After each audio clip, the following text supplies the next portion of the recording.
The day I discovered what true betrayal felt like, I was sitting at our mahogany dining table, surrounded by college acceptance letters. Harvard, Stanford, MIT. Their prestigious letterheads scattered before me like fallen leaves. My hands trembled as I held the latest one from Princeton, their words of congratulation blurring through my tears. Mom, Dad, I got in. I got into Princeton. My voice echoed through our sprawling Victorian home, a house that had witnessed 3 generations of the Montgomery family's success. My mother's heels clicked against the hardwood floors as she approached, her face bearing an expression I couldn't quite read. Behind her, my father's heavy footsteps followed, his usual confident stride somehow hesitant. "That's wonderful, Catherine," my mother said, but her tone carried none of the excitement I'd expected. She exchanged a glance with my father, who cleared his throat and loosened his silk tie. "Sit down, Kathy. We need to talk." I sank back into my chair, the acceptance letters still clutched in my hands. Something in their demeanor made my stomach twist into knots. "Your brother, William," my father began, "his tech startup is showing incredible promise. The prototype he's developed could revolutionize renewable energy storage." He paused, adjusting his glasses. "But he needs significant funding to take it to the next level." My mother stepped forward, our manicured fingers trailing along the table's edge. "We've decided to invest in his company. It's a remarkable opportunity, one that could secure the family's future for generations." "That's great," I said, though uncertainty crept into my voice. "But what about my college tuition? The fund you've been saving since I was born?" The silence that followed felt like a physical weight pressing against my chest. "Catherine," my father said firmly, using my full name. "Never a good sign. We've made the decision to use your college fund to support William's venture. It's what's best for the family." The world seemed to tilt on its axis. "What?" "But that was my money. You promised." "Don't be selfish, Catherine," my mother cut in sharply. "William's project could be worth millions. You can take out student loans like other people do, or maybe consider a local community college for a few years." I stared at them, these people who had raised me, who had always preached about the importance of education, who had spent years encouraging my dreams of attending an Ivy League school. Now they stood before me, calmly destroying those dreams to favor my brother. Again. William had always been their golden child. 4 years older than me, he dropped out of college to pursue his entrepreneurial dreams, while I spent my high school years maintaining a perfect GPA, serving as class president, and winning national science competitions. William bounced from one failed startup to another, each time convincing our parents to invest just a little more. "How much?" I asked, my voice barely a whisper. "What?" my father frowned. "How much of my college fund did you give him?" My mother shifted uncomfortably. "All of it. The full $289,000. The number hit me like a physical blow. Nearly $300,000 gone. Every birthday check from grandparents, every summer job earning, every penny saved for my future, handed over to William without a second thought." I stood up so abruptly my chair toppled backward. "Did you even consider asking me? It's my money." "Catherine Elizabeth Montgomery," my father's voice boomed through the dining room.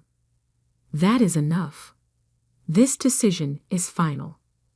William's project needs this investment, and as part of this family, you need to support what's best for everyone." "Best for everyone?" I laughed, but it came out more like a sob. "Or best for William?" "Your brother has vision," my mother said defensively. "He sees opportunities others can't. Sometimes that means taking risks. Risks with my future, I shouted, surprising even myself with the volume. What about my vision? My opportunities? My father's face hardened. If you can't understand the importance of supporting your family's interests, perhaps you're not as mature as we thought. Go to your room until you can discuss this rationally. I stood there, 18 years old, being sent to my room like a child for daring to object to having my future stolen. In that moment, something inside me shifted. A fundamental change in how I saw my family, my place in it, and what I needed to do next. Without another word, I turned and walked upstairs to my room, but instead of collapsing on my bed to cry, as they probably expected, I pulled out my largest backpack and began to pack. Essential clothes, my laptop, the emergency credit card I'd never used, and most importantly, my documents, birth certificate, social security card, passport. My hands moved methodically, my mind surprisingly clear despite the chaos of emotions swirling inside me.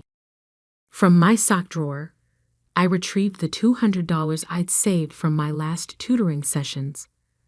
Money I hadn't added to my college fund because I'd planned to use it for Princeton merchandise once I got in. Now it would serve a different purpose. As I packed, memories flooded through my mind. William's first failed startup, a social media platform for pets that burned through $50,000 our parents' money. His second attempt, a cryptocurrency that lasted 3 months before collapsing. Each failure met with encouragement, support, and more funding, while I was told to be practical about my dreams. The sound of the doorbell interrupted my thoughts. Through my window, I saw William's Tesla pulling into the driveway. Of course he was here, probably coming to collect his latest handout. I could hear their voices drifting up from below. William's charismatic laugh, my mother's adoring tone, my father's proud rumble. The perfect family moment, complete with their perfect son and his perfect excuses for needing more money. Opening my laptop one last time, I wrote 2 emails. The first to Princeton. Dear Admissions Committee, with deep regret, I must decline your offer of admission. Due to unexpected financial circumstances, I will be unable to attend Princeton University this fall. Thank you for the opportunity. Sincerely, Catherine Montgomery. The second email went to my parents. Mom and Dad, you've made your choice, and now I'm making mine. Don't look for me. Don't try to contact me. I'll find my own way without the family money or the family name. Catherine. I hit send, then removed the battery from my phone. From downstairs, I could hear William launching into another enthusiastic pitch about his revolutionary technology. In his world of dreams and schemes, $289,000 was probably just another number, just another stepping stone to his imagined success. But for me, it was the last straw.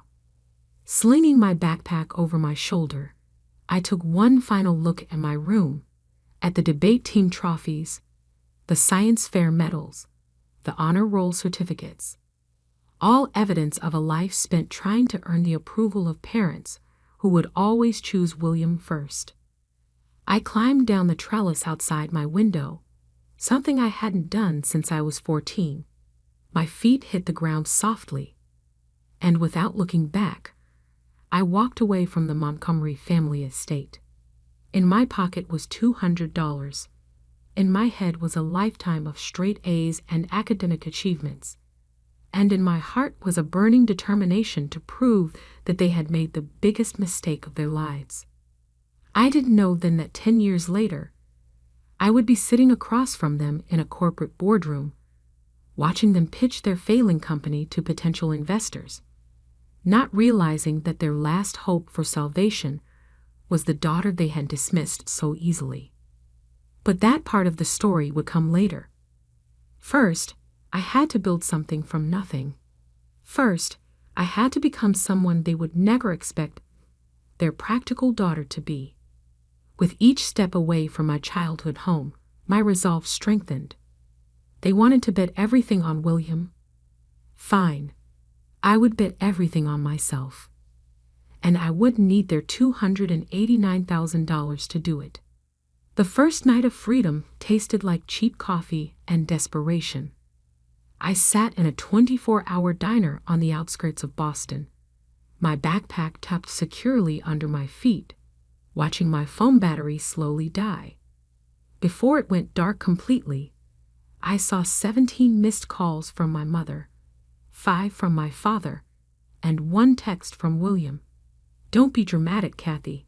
Come home." I ordered another coffee, spreading my remaining cash on the laminate table. $178.42. The bus ticket from Connecticut had taken a bigger bite than expected. "More coffee, hun?" The waitress, Maria, had kind eyes and wore a name tag with 5 gold stars. "Thanks," I said, then hesitated. "Are you hiring?" She looked me over. Pristine college interview clothes, expensive laptop, the obvious signs of a privileged kid playing runaway. But something in my expression must have touched her because she didn't immediately dismiss me. "Kitchen help," she said finally. 6 to 2, minimum wage plus tips split. "Start tomorrow if you want." I nodded, relief flooding through me. "I'll be here." "There's a motel down the street," she added, scribbling on her order pad. "Tell Jimmy that Maria sent you. He'll give you the weekly rate." That night, in a motel room that smelled of old cigarettes and cleaning supplies, I opened my laptop and began to plan. The Princeton acceptance letter was still in my bag, a reminder of the future I'd just lost. But as I stared at it, an idea began to form. I'd spent my high school years tutoring rich kids in advanced mathematics and sciences. Their parents paid premium rates for my services because I got results: perfect SAT scores, improved GPAs, early college admissions. I'd always seen it as a way to earn extra money for college. Now, I saw it as the foundation for something bigger. Opening a new document, I began to type: Elite Academic Consulting Specialized Tutoring and College Admissions Guidance founded by a Princeton-accepted scholar. I worked through the night, building a simple website using my coding skills from AP Computer Science. By dawn, I had created professional-looking business cards at an all-night print shop, spending $50 of my precious savings. The next 6 months fell into a grueling routine. From 6 a.m. to 2 p.m., I worked at the diner, learning every aspect of the business I could. Maria, it turned out, had owned the place for 20 years. She taught me about inventory management, staff scheduling, and most importantly, how to read people. From 3 p.m. to 9 p.m., I built my tutoring business. My first client came from a regular at the diner who overheard me helping Maria's daughter with calculus during my break. Word spread quickly among the wealthy suburbs of Boston. There was a young tutor who had gotten into Princeton, but chose to defer, who could explain complex concepts clearly, who guaranteed results. I never mentioned my real last name. Catherine Montgomery became Kate Morgan, and my clients never questioned it. They cared about results, not pedigree.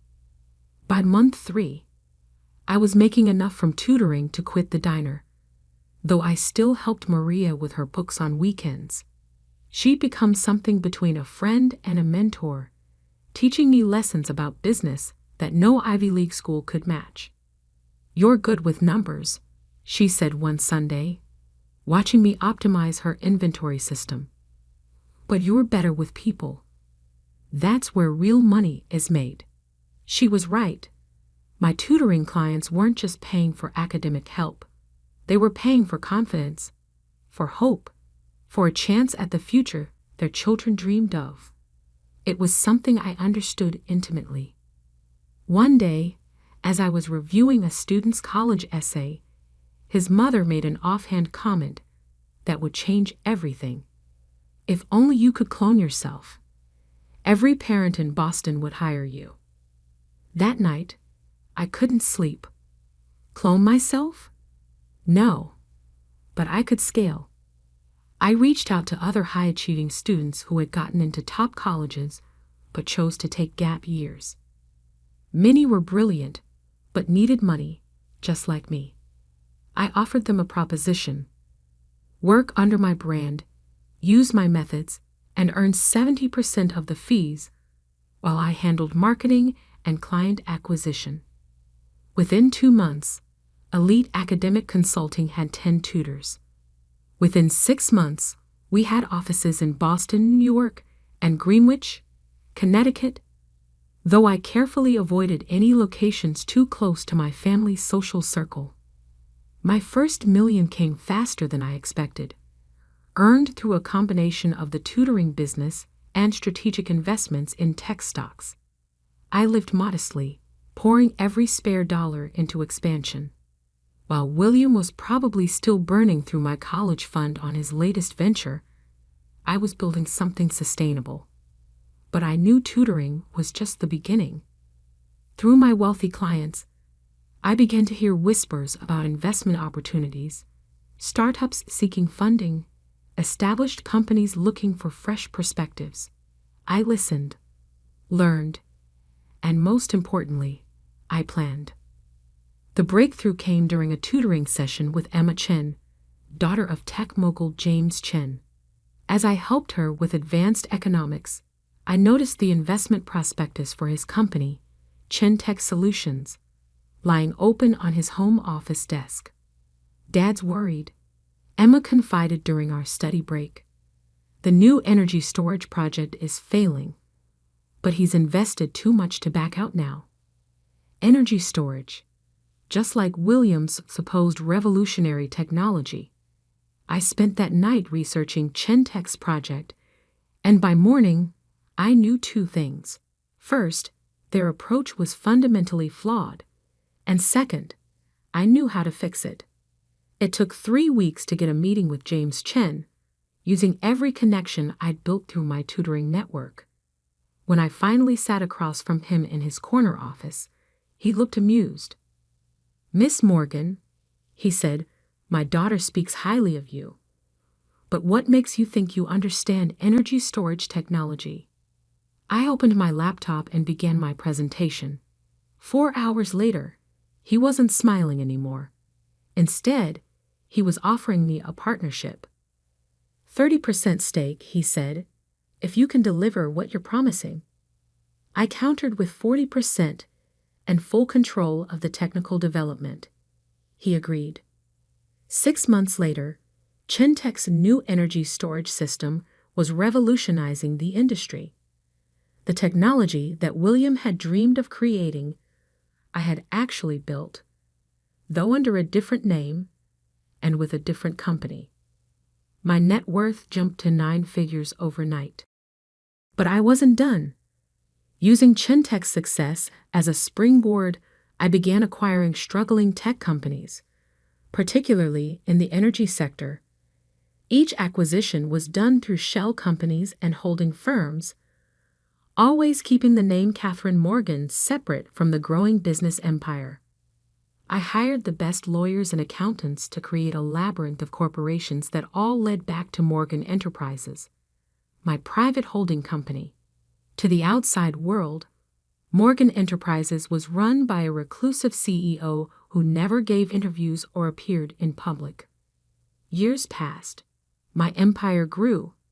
I moved from Boston to New York to Silicon Valley, always staying ahead of any chance encounters with my family. Through discreet sources, I kept tabs on them. William's string of failures continued, each one funded by my parents' dwindling resources. The Montgomery family fortune, built over generations, was being bowled dry by their blind faith in their son. Then one morning in my San Francisco penthouse office, my assistant brought me interesting news.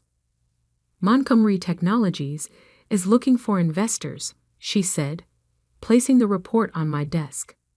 They're on the verge of bankruptcy. Your father is meeting with potential buyers next week. I picked up the report, a smile playing at my lips. After 10 years, everything had come full circle. Schedule a meeting, I said, but use the Morgan Enterprises letterhead. Let's see if they recognize the daughter they threw away. It was time to show my family exactly what their practical daughter had become. The Montgomery Technologies building hadn't changed much in 10 years. The same pretentious granite facade, the same gold lettering above the entrance, the same security guard who never looked up from his crossword puzzle. But now, walking through the revolving doors in my Armani suit, I was no longer the teenage girl they had dismissed so easily. Miss Morgan? A young assistant hurried forward. The board is waiting in the main conference room. May I take your coat? I handed her my coat, suppressing a smile. My mother had always insisted that true power dressed in designer labels. Today, I wore enough worth of clothing to fund one of William's failed startups. Coffee? The assistant asked. Green tea, I replied, remembering how my mother used to mock my preference for tea over coffee. Proper brewing time, no sugar. The elevator ride to the top floor gave me time to center myself. 10 years of preparation had led to this moment. Through my network of shell companies and discrete investments, I had systematically acquired Montgomery Technologies' debt, positioned myself as their only viable lifeline, and now held their fate in my hands. The conference room doors opened to reveal a scene that almost made me laugh. My father, Robert Montgomery, sat at the head of the table, though that position would soon be mine. My mother, Elizabeth, perched beside him, her perfect posture betraying her anxiety. And William, my dear brother who had burned through my college fund and much of the family fortune, slouched in his chair, tapping away at his phone. Miss Morgan, my father stood, extending his hand. Thank you for coming. We've heard remarkable things about Morgan Enterprises. I shook his hand firmly, noting the slight tremor in his grip. The great Robert Montgomery was nervous. Good. Please, I gestured for him to sit. Let's discuss why we're here. For the next hour, I listened as they presented Montgomery Technologies' current situation. The company needed a $50 million cash injection just to stay afloat. Their stock had plummeted 70% in the last quarter. And William's latest venture, another attempt at revolutionary energy storage technology, had drained their remaining reserves. We believe with proper investment, my father continued, his voice carrying that same persuasive tone he'd used when telling me to be practical about my dreams, Montgomery Technologies could return to its former glory. I opened my laptop, displaying a series of graphs on the conference room screen. Your company's decline began approximately 10 years ago, I said, watching their faces carefully, coinciding with a series of interesting investment decisions. William shifted uncomfortably. My mother's perfectly manicured fingers drummed against the table. We took some calculated risks, my father defended. Calculated? I raised an eyebrow. Like investing $289,000 in an unproven energy storage concept. The room fell silent. That specific number, the exact amount of my stolen college fund, hung in the air like an accusation. How did you? William started, then caught himself. I stood, walking to the window that overlooked the city. Tell me, Mr. Montgomery, what would you say was your biggest mistake in business? My father cleared his throat. Perhaps expanding too quickly in certain markets. No, I cut him off, turning to face them. Your biggest mistake was sitting in this room 10 years ago, thinking she would just accept your decision and fade into the background. The color drained from my mother's face. William's phone clattered to the table. My father's expression froze in dawning recognition. Catherine? I smiled, savoring the moment. Hello, Dad. Mom. William. It's been a while. This is impossible, William sputtered. You're Catherine Morgan? Actually, it's Catherine Montgomery Morgan now, legally changed. I sat back down, enjoying their shocked expressions. But you'd know that if you'd bothered to look for me these past 10 years. My mother found her voice first. Darling, we tried to find you. No, I cut her off. You half-heartedly called around for a few weeks, then decided I was being dramatic and would come home when I ran out of money. I looked at William. How did that energy storage technology work out, by the way? The one you needed my college fund for? He flushed red. There were unexpected complications. Funny, I interrupted again, pulling up another presentation. Because Morgan Enterprises' subsidiary, Chentech Solutions, seems to have solved those complications quite successfully. I displayed the schematics of the energy storage system I'd helped develop, the one that had made me my first billion. My father's business instincts finally kicked in. You own Chentech? Among other things. I began listing companies on the screen. Chentech Solutions, Elite Academic Consulting, Morgan Global Ventures, and as of last month, approximately 40% of Montgomery Technology's outstanding debt. The room spun into chaos. William jumped up, knocking over his chair. My mother pressed her hands to her face. My father just stared, his empire crumbling before his eyes. Why? He finally asked. Why not just tell us who you were? I leaned forward, meeting his gaze. Because you needed to see me as you truly are. Not as parents facing their daughter, but as failing business people facing someone more successful than they ever imagined I could be. What do you want? William demanded. Revenge? I laughed.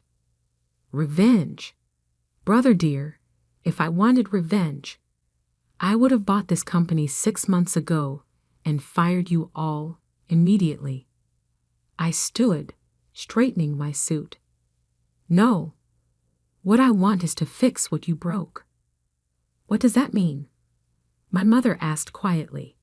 It means I'm offering to save Montgomery Technologies. Full debt restructuring, capital injection, and technological partnership with Chentech Solutions. I paused, letting that sink in. But there are conditions. My father's business mask slipped back into place. What conditions? First, William is out. No more positions, no more investment in his ventures, no more draining company resources. William started to protest, but my father silenced him with a look. Second, you and Mom retire, Dad.